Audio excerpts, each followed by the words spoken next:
एकदा खासदार 7 वेळेला आमदार म्हणून निवडून दिलं आणि निवडून दिल्यानंतर मी कुठेही मागं न पाहता सातत्यानं बारामतीचा सर्वांगीण विकास कसा होईल याबद्दलचा प्रयत्न चालू ठेवला। आता काही तुमच्या माजी सैनिकांना आजी सैनिकांना आठवत असेल की मागच्या काळामध्ये बारामती कशी होती आणि दरवर्षी बारामती बदलत कशी चालली। आता पण बोलत असताना श्रीयुत निंबाळकरांनी त्यांची भूमिका मांडत असताना सांगितलं की बाबा कशा पद्धतीनं बारामतीमध्ये वेगवेगळे कामं ही चाललेली आहेत। वास्तविक मी राज्याचा उपमुख्यमंत्री म्हणून काम करत असताना माझ्या हातामध्ये बऱ्याच गोष्टी असतात आणि त्याचा उपयोग मी महाराष्ट्राच्या सर्वांगीण विकासाला ज्यावेळेस करत असतो त्यावेळेस माझा हाही प्रयत्न असतो की बाबा आपल्या बारामतीमध्ये देखील कुठल्याही गोष्टीची अपूर्तता राहता कामा नये आणि म्हणून बारामतीमध्ये राहत असणाऱ्या सगळ्या घटकाला कसा न्याय देता येईल अशा प्रकारचा माझा प्रयत्न राहिलेला आहे आणि त्याच्यामध्ये तुमचा सगळ्यांचा भरभक्कम पाठिंबा असल्यामुळं आता एवढे दुष्काळाचे दिवस आहेत तरी बारामतीकरांना पिण्याच्या पाण्याच्या बाबतीमध्ये कुठली कमतरता मी आणि माझे सहकारी कमी पडू देत नाही।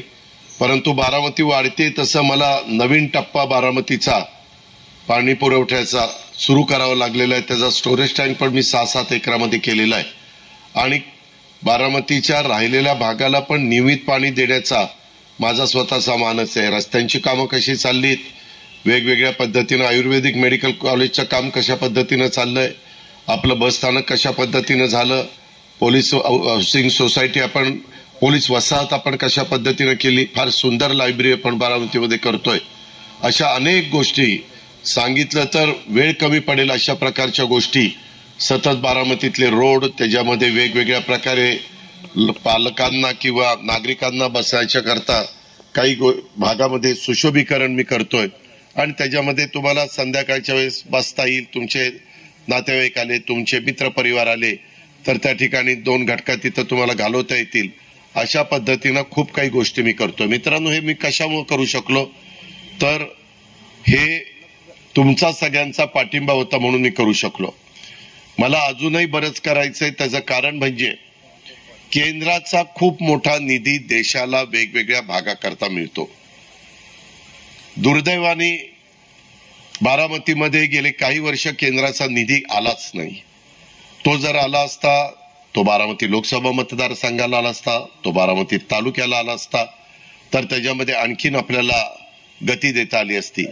त्यांच्या हातामध्ये विमानतळाच्या संदर्भातली कामं असतात, आपल्यामध्ये विमानतळाचे काही प्रश्न आहेत, रेल्वेचे काही प्रश्न आहेत। मोदी साहेबांचे माझे आता चांगले संबंध झालेले आहेत, अमित शहांशी चांगले संबंध आहेत। मी त्यांना विनंती केल्यानंतर तिथून बारामतीचं स्टेशन शेवटचं होतं, तिथून मी मोदी साहेबांना म्हटलं ती रेल्वे माझी फलटण पर्यंत मला द्या जेणेकरून सगळीकडे भारतामध्ये माझ्या बारामतीकरांना जाता येईल आणि त्यांनी ताबडतोबच जे काही भूमिपूजन उद्घाटन ठेवलेली होती त्याच्यामध्ये बारामतीचा अंतर्भाव केला आणि त्या रेल्वेला त्यांनी मान्यता दिली। ऑनलाईन त्याचं भूमिपूजन देखील मधल्या काळामध्ये झालं। बस स्थानक तर तुम्ही कसं केलं बघितलं, राज्यामध्ये अशा प्रकारचं बस स्थानक कुणाला पाहायला मिळणार नाही। माझा प्रयत्न हा असतो झाडं लावायची, रस्ते चांगले करायचे, लोकांना सुविधा द्यायच्या, वातावरण शहरातलं चांगलं राहील, कायदा सुव्यवस्था चांगली राहील ह्याबद्दलचा प्रयत्न करायचा। जर कोणी कुठं दादागिरी गुंडगिरी दहशतवाद करत असेल तर तिथं त्याला तिथल्या तिथं कसा त्याचा बंदोबस्त करता येईल अशा प्रकारचा प्रयत्न करायचा। काल पण मला कळलं बारामतीमध्ये एक घटना घडली, ताबडतोब ती घटना घडणाऱ्यांना आपण अटक केली। त्याच्या खोलामध्ये पोलीस जातात, कधी कधी नुसतीच घटना घडलेली टीव्हीला दाखवली जाते ब्रेकिंग न्यूज म्हणून, पण त्याच्या पाठीमागं नक्की काय घडलं, पोलीस तपासामध्ये काय निष्पन्न झालं हे आपल्या सगळ्यांच्या समोर येत नाही आणि मग त्याच्यातनं वेगळ्या प्रकारची चर्चा सुरू होते।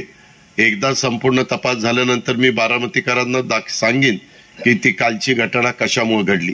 तसंच आज लाट्यामध्ये एका शेतकऱ्यांनी त्या ठिकाणी विष पिऊन आत्महत्या केली, त्याचंही कारण मला ओझरतं मगाशी काही लोकांनी सांगितलेलं आहे। पोलीस तपास त्या ठिकाणी करतायत, संबंधितांना अटक पण केलेली आहे, पण त्याच्या पाठीमागं जे काही नक्की घडलं ते देखील पुढे आल्यानंतर वस्तुस्थिती तुमच्या सगळ्यांच्या लक्षात येईल. मी नेहमी पोलीस डिपार्टमेंटला सांगत असतो की माझ्या इथं कुठल्याही आया बहिणींकडं, माझ्या इथल्या मुलींच्याकडं कुणी जर गुंडगिरी, दहशत किंवा दादागिरी किंवा वाकड्या नजरेने बघत असतील तर त्याचा बंदोबस्त करायचा आणि तशा पद्धतीनं आपण पोलिसांना मुभा देत असतो आणि चांगल्या पद्धतीनं आपल्या इथली परिस्थिती राहावी हाच त्याच्या पाठीमागचा माझा दृष्टिकोन असतो.